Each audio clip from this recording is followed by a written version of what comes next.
Okay, I'm real excited because I'm able to actually take one of my designs and I've applied it to lots of lease land, my old land up in the UP that I had for 10 years. It's been a long time, it seems like, since I've owned land, and now I have my own 25-acre slice of heaven that I can put one of my micro parcel designs into.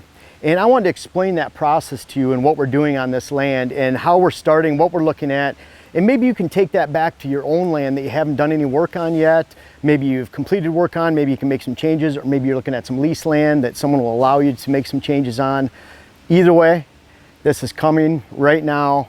We actually have an excavator in the woods that's clearing food plots and an access trail. So you can imagine, any of you that have gone through purchasing land, wished for land, dreamed of land, this is it, and I am excited. I'm looking forward to this. First off, I look at a property, and if I'm buying private land and I'm leasing private land, I need to have food plots on that land, or why bother? There's lots of public land around. I mean, even in Wisconsin, southwest Wisconsin, I could go 100 miles from my house and I could hit public land in 3 states, lots of it, lots of unpressured public land. I can't plant food plots on public land. So I'm looking for daily deer movement that's defined. I think they're bedding here, I think they're feeding here. Then I think they're cruising here between bedding areas. And so there's a different approach for public land. And I hunt public land every year, have since I was 16 years old, and I love hunting public land. That's different. When I have private land, the greatest ability of private land that you can have is to offer an afternoon food source that the deer hit every day of the season and that you don't spook. So if you can accomplish that and you can put that together, man, it is so much fun. And a lot of people don't get to experience that. And so my first step with owning this small private piece is, where can I put some food plots? We just did another food plot segment just on food plots, how to clear it, what's best way to clear them, what you should do, steps, where you locate it, and food plots.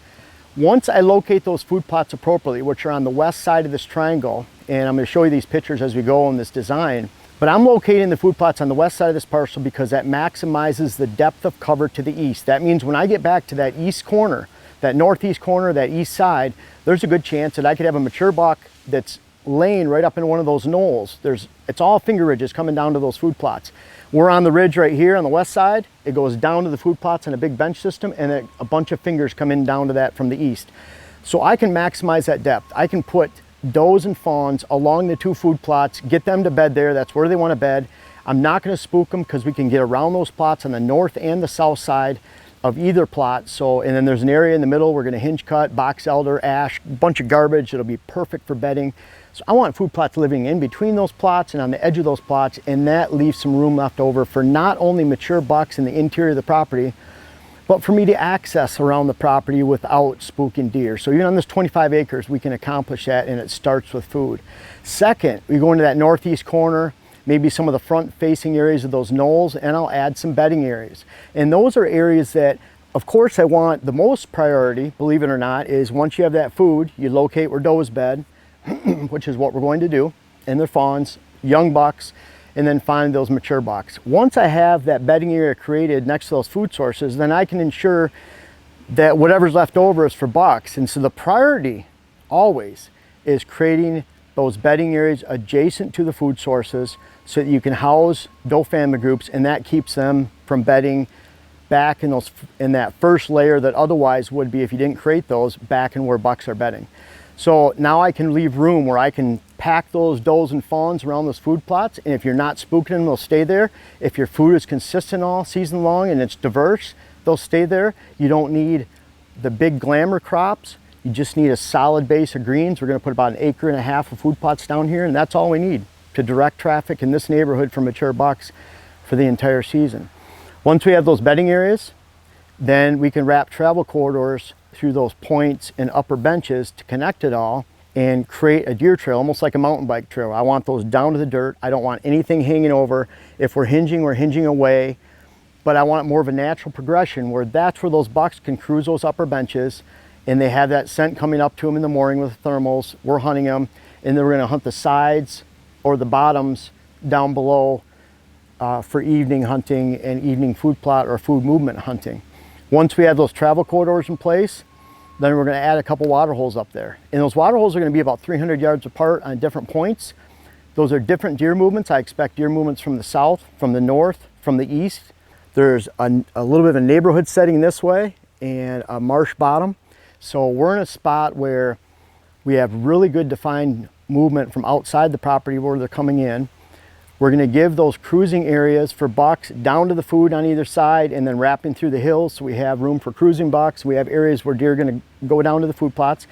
We're going to add 2 water holes in blue, and then finally we're going to add 6 stand locations and blinds to take advantage of that entire movement, whether it's morning hunting up above, waiting for those deer to come back, or on and off the property.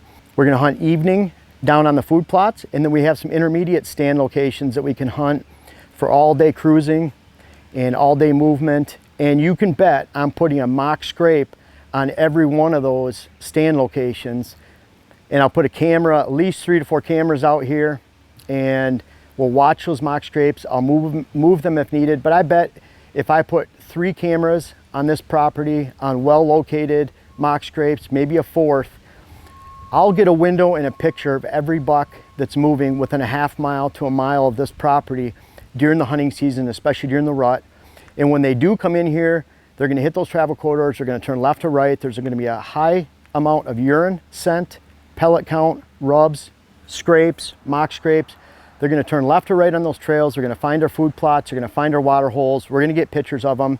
And of course, that's like one giant net that we're casting out with that movement, that we can actually capture the midnight and daylight movements of the mature bucks in the area. They'll find our property, they'll find there's no pressure, low pressure. We're going to chip away at the outside, and I'm hoping for a monster buck on here during the fall. We're in Buffalo County, we're in the golden triangle of Buffalo County, we're in a perfect spot. That's all I'm going to tell you, but it's a location where we can use this 25 acres as a hub for a lot of big properties around us. And I hope you can see the excitement in my voice. I like doing this my passion is very high for all of this that we do, but I'm excited for this process this year. It's mid-July, we're getting stuff done.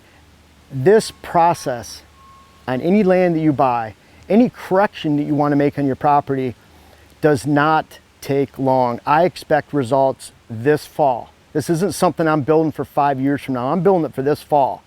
And you should too. If it's something that you look at a property and think, man, this is going to take me 10 years to build because it's 150 acres, it's going to take you a long time. Shrink the property size, get it done in a year, and enjoy the benefits that you can create from a designed property that's set up to attract mature buck movement from a long ways away, directed not only on your property and attract them to your property, but hold them, define the movement past tree stands, and give you a chance at every mature buck in the neighborhood on that property because you've created a daylight property. One of my playlists on my YouTube channel, I encourage you to look at my playlists, they cover every whitetail area, it talks about how to hunt nocturnal bucks, how to nocturnal proof your property, how to make daylight movements. It's on my playlist, it's one of the titles. I encourage you to look that up because that's what it's about. If you can create a daylight parcel like we're doing back here, then you can enjoy the benefits of that this hunting season. It's not something that a lot of hunters get to experience. I want you to experience it. That's one of the reasons I have this channel, is to give you information to understand how to do that, how to create a QDM herd, how to attract a herd, protect a herd, advance bucks to the next age class. And hey, while you're at it, if you're building this great hunt and you're building this great herd, make sure you enjoy a great hunting season this fall because it'll be well deserved and well worth the effort.